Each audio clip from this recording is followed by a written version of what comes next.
Кеше ғана бір қызық, енді ол кісіні танымаймын, шынымды айтсам, ютубта біреу жерді көріп қалдым.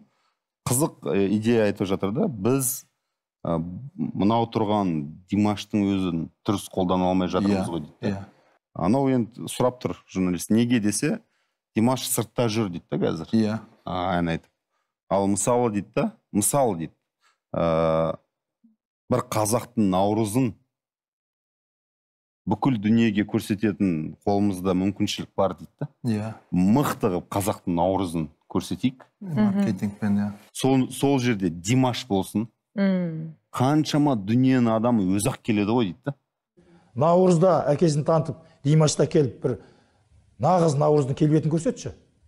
Тікелей эфирмен дүниеге жіберші.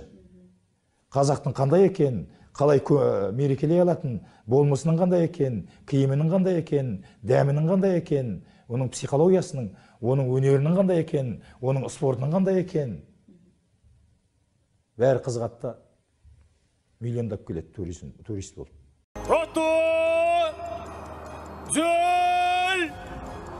Хертур! Алдын қарсау үшін! Қарау!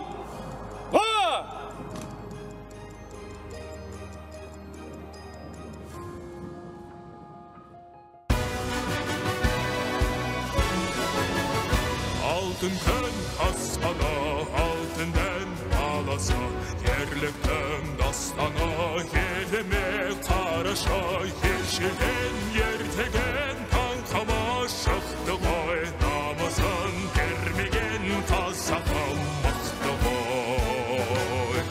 Елім, өлім болып, елімін жарым болып, өмірімін елім, туған жерім менің Қазақстаным. Ұрпаққа жол ашқан кең байтақ жерім бар, бірлігі жарасқан тәуелсіз елім бар. Қарсы алған уақытта мәңгілік осындай, біздің ел бақытты, біздің ел осындай.